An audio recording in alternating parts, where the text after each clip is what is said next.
अस्सलाम वालेकुम व्यूअर्स, मैं हूं कायरोप्रैक्टर असद मिर्ज़ा। आज हम इस वीडियो में बात करेंगे back pain symptoms with movement. ये इतना इंपॉर्टेंट टॉपिक है, आप सब ने ये सारी प्रॉब्लम्स जो मैंने लिखी हैं अपनी एमआरआई में लिखी देखी होंगी। अब ये एमआरआई में सारी कॉजेज होती हैं आपकी प्रॉब्लम की। अगर आपको बैक पेन हो रहा है या लेग पेन हो रहा है तो यही कॉजेज होती हैं जो आपकी एमआरआई में मेंशन की जाती हैं। अब कई पेशेंट्स में पता नहीं लगता कि वो अक्यूट कंडीशन में है या क्रॉनिक, मतलब ताज़ा प्रॉब्लम आई है या पुरानी हो गई है। अब मैं आपको समझाऊंगा कि एक मूवमेंट से कैसे पता कर सकते हैं कि हमें इनमें से कौन सी प्रॉब्लम है। ये इतनी इंटरेस्टिंग चीज़ है कि जो भी चीज़ मैंने यहाँ पर मेंशन की हुई है आपको सिर्फ एक मूवमेंट कर कर पता लग जाएगा आपको किस टाइम पे क्या हो रहा है और आपको कौन सी प्रॉब्लम हो रही है और किस मूवमेंट पे पेन होता है और किस मूवमेंट पे रिलीव होता है और हमें कौन सा ट्रीटमेंट लेना चाहिए। ये सारी इस वीडियो में बातें मैं आपको बताऊंगा, तो इस वीडियो को लास्ट तक जरूर देखिएगा। तो हमारी दो तरह की मूवमेंट मेनली होती है, वैसे तो और भी बहुत ज्यादा मूवमेंट है बट दो तरह की मेनली होती है। एक फॉरवर्ड बेंडिंग जिसको हम फ्लेक्शन बोलते हैं और एक बैकवर्ड बेंडिंग यानी कि एक्सटेंशन।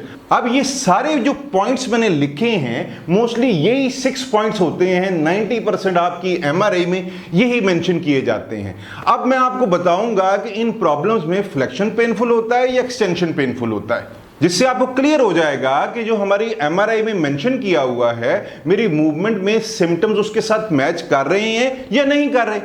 अब ये देखिए लंबर कैनाल स्टेनोसिस। अब स्टेनोसिस चाहे लंबर कैनाल है या फोरामेन कैनाल है, इसको मूवमेंट में कैसे बचाने के हमें क्या है। तो स्टेनोसिस जब भी होता है तो फ्लेक्शन हमेशा पेन फ्री होती है, तो इसमें पेन नहीं होगी। और जब भी हम एक्सटेंशन में जाते हैं तो उसमें हमें हमेशा पेन होगी। जब किसी को स्टेनोसिस हो रहा है तो उसका मतलब है कैनाल नैरो हो रही है। तो जब भी वो बैक बेंडिंग करता है यानी पीछे की तरफ जाता है या खड़ा रहता है, तो जब भी हम खड़े होते हैं तो हमारी स्पाइन एक्सटेंशन में होती है, मतलब लेडोटिक कर्व की वजह से। तो उसमें भी कैनाल टाइट होने की वजह से पेशेंट ज़्यादा देर खड़ा नहीं रह सकता और ना ज़्यादा देर चल सकता है। तो एक्सटेंशन में हमेशा उसको पेन होगा।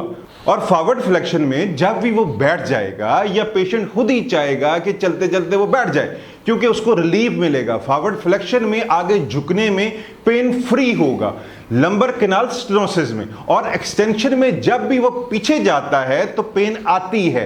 तो ये आप सिंपल सी मूवमेंट से पहचान सकते हो कि हमारे सिम्टम्स कैसे हमारी प्रॉब्लम के साथ मैच कर रहे हैं। तो सेकंड आता है फेसेट जॉइंट आर्थोपैथी हाइपरट्रॉफी। या तो फेसेट जॉइंट हाइपरट्रॉफी लिखा होता है आपकी एमआरआई में या आर्थोपैथी लिखा होता है। L4, L5, L5, S1 इसी जगह पे ही होती है। या कई लोगों को लंबर इंस्टेबिलिटी ज़्यादा होती है तो L1 से लेकर S1 तक होती है। तो इसीलिए फेसेट जॉइंट आर्थोपैथी में क्या होगा, इसमें एक्सटेंशन पेनफुल होगा और आपकी फ्लेक्शन जो है उसमें आपको रिलीफ मिलेगा, पेन नहीं होगी। जब भी पेशेंट को फेसेट आर्थोपैथी लिखा है एमआरआई में तो इंस्टेबिलिटी होती है, तो जब भी वो पीछे को जाएगा, फेसेट जॉइंट पीछे से सपोर्ट कर रहे हैं और वो जुड़े हुए हैं या उसमें हाइपरट्रॉफी हुई है, तो हम उस पर और लोड डालेंगे पीछे जाकर, तो उससे और फ्रिक्शन करेगा और इसमें इन्फ्लेमेशन होगी जिससे पेन बढ़ेगा। तो फेसेट जॉइंट आर्थोपैथी में पेन एक्सटेंशन में होगा और फ्लेक्शन में उसको रिलीफ मिलेगा। तो थर्ड आता है लिगामेंटम फ्लेवम हाइपरट्रॉफी। अब लिगामेंटम फ्लेवम हाइपरट्रॉफी क्या होती है, ये जो लिगामेंट होते हैं ये पीछे पड़े हुए होते हैं यानी कि कैनाल का हिस्सा होते हैं। इसमें भी आपकी जो एक्सटेंशन है वो पेनफुल आएगी और फ्लेक्शन पेन फ्री होगी, क्योंकि हमारे जो स्टेनोसिस होता है ना तो फेसेट आर्थोपैथी या लिगामेंटम हाइपरट्रॉफी, और एक दो चीजें और होती हैं। क्रॉनिक डिस्क बल्ज में जब ये सारा कुछ आके कैनाल को टाइट कर देता है, तो इसीलिए जब भी हम फ्लेक्शन करते हैं तो हम उसे ओपन करने की कोशिश कर रहे होते हैं, और जब लिगामेंटम फ्लेवम को हम खींचेंगे या स्ट्रेच करेंगे तो वो रिलीफ देगा। और अगर हम उसे और टाइट करेंगे यानी कि पीछे को जाएंगे तो वो क्या करेगा कि फोल्ड होके और कैनाल के अंदर चला जाएगा, जिससे कैनाल स्टेनोसिस और बढ़ जाएगा और पेशेंट को लेग पेन या बैक पेन बढ़ सकता है। तो इसीलिए इसमें भी एक्सटेंशन जो है वो पेनफुल होगी और फ्लेक्शन पेन फ्री होगा।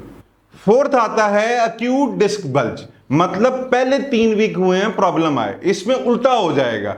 अक्यूट डिस्क बल्ज में पेशेंट की फ्लेक्शन करने में, आगे झुकने में शार्प शूटिंग पेन आएगी कि उसको डिस्क निकलने का पैटर्न भी यही है।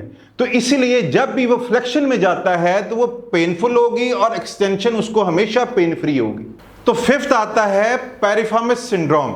ये एक मसल है वी शेप का मसल, इसके बीच में से आपकी शटेगा नर्व पास करती है। तो अब अगर ये मसल टाइट हो जाता है, स्टिफ हो जाता है, तो वो शटेगा नर्व को प्रेस कर देता है। तो इसमें भी फ्लेक्शन पेनफुल होगा और आपकी एक्सटेंशन पेन फ्री होगी। अब मोस्टली पेरिफेरल सिंड्रोम कभी भी अकेला नहीं होता, या तो एसआई जॉइंट की प्रॉब्लम होती है या इनमें से कोई भी प्रॉब्लम साथ में चल रही होती है, तो उसकी वजह से ये होता है। अगर ये अकेला होता है तो पेशेंट को क्या होगा कि उसको लंबा कदम लेने में प्रॉब्लम आती है, यानी कि जब भी आप उसको एसएलआर करोगे तो वो 30 to 40 डिग्री के बाद शार्प शूटिंग पेन आती है। तो इसीलिए इसका जो फ्लेक्शन है वो कम होता है और वो सीधा नहीं बैठ पाता। तो इसीलिए मैंने इसमें फ्लेक्शन पेनफुल लिखा है और एक्सटेंशन पेन फ्री लिखा है।